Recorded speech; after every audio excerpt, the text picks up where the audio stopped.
The history of the Kanembu and Kanuri peoples and the empire which they formed is a very unique history. The history reads like a sort of classic novel, transitioning from tragedy to triumph. In my personal opinion, the Kanem-Bornu Empire was the greatest empire in African history due to its longevity and because of how it recovered from invasion, becoming even larger and more powerful.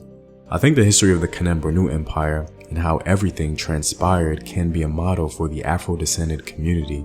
Hopefully, by the end of the video, you'll understand why.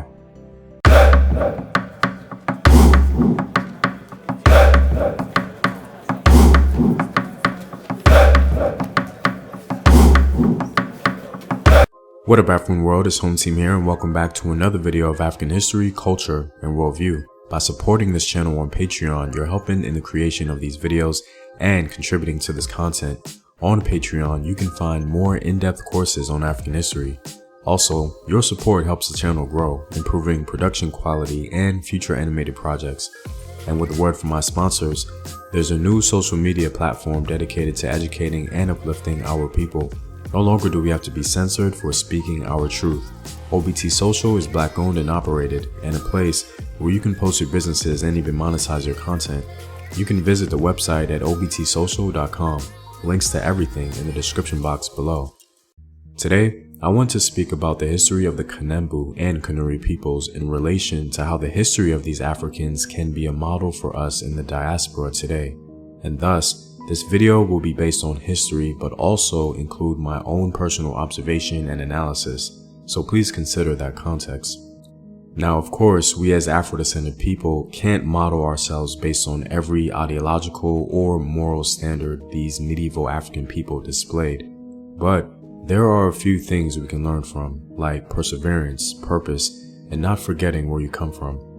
I think if we look at the history of these groups of people, we'll see that they were able to build, lose, and rebuild their empire based on having this foundation. To understand what I mean, we have to speak about their history. The Kanembu primarily reside in the northern shores of the Lake Chad region. They speak a Nilo-Saharan language and are believed to have been among the principal peoples who expanded the Kanem Empire along with the Zagawa people. The Kanem Empire eventually grew to one of the largest in Africa around the 14th century. At its height, it was able to control parts of Libya all the way down to northern Cameroon. By 1000 CE, Kanem, dominated by the Kanembu people, was renowned throughout the Islamic world for its prosperity and trade connections. A regular stop for many trans-Saharan trade caravans, the capital city was also a popular resting point for Muslims who were traveling across the continent on the pilgrimage to Mecca. Unfortunately, in the height of its power, an invasion took place from within. The Bulala people, formerly under the thumb of the Kanembu, rebelled and took over Kanem, forcing many Kanembu to flee further south into Bornu. The Kanembu could have easily remained despondent, but they decided to press on and build again. The majority of the Kanembu fled from the invaders and established a new kingdom southwest of Lake Chad in Bornu. Here, the Kanembu intermarried with indigenous Sao and Kotoko people to form the ethnic group known as the Kanuri.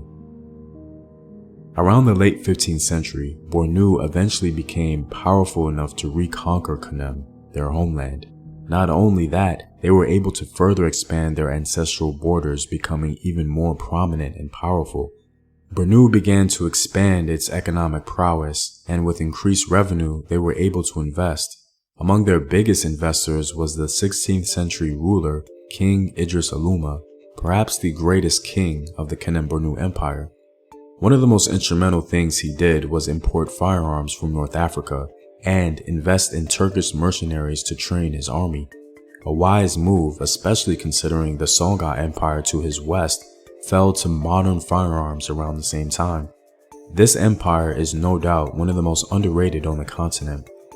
So what can we in the diaspora learn from the Kanem-Bornu Empire? Well, while researching this history, I couldn't help but see many parallels between the Kanembu and Kanuri peoples and Afro-descended people. The first parallel I see is the fact that civil unrest was the first thing that pushed the Kanembu people from their homeland. If you've been watching my channel for some time, you know that I speak about how African diversity was one of the principal reasons for the fall of African nations, kingdoms, and empires. This diversity ultimately led to millions of people being forcefully driven from their homeland, as Africans with differing languages, cultures, religions, and worldviews vied for power or economic dominance over another by participating equally in the Atlantic slave trade. The Bulala clearly did not identify with the Kanembu state, hence the invasion, ultimately leading to a mass dispersion of people, in a way having to start over. Another parallel is the fact that the Kanembu intermarried with local African people in the Bornu region of northern Nigeria and formed an entirely new ethnic group called the Kanuri. This was a very similar case with Afro-descendant people, many of whom primarily descending from various West and Central African ethnic groups. I think like the Kanembu and Kanuri people, we have persevered through a lot. However, in areas of purpose and identity, we can improve. For the Afro-descendant community, these concepts took time to develop, but over time may have faltered due to internal or external forces. But I think the history of the Kanembu and Kanuri can be a reminder of how important purpose and identity can be for a community. It would have been easier to stay in Bornu and not take any more risk, but purpose and identity seem to be the foundation for the rebuilding of the Kanem-Bornu Empire, especially in the context of its economic strength and investment for the future. Anyway guys, let me know your thoughts in the comment section below, and if you like these videos, consider supporting the home team on patreon.com. The link is in the description box below. Know thyself, remember your ancestors. Peace.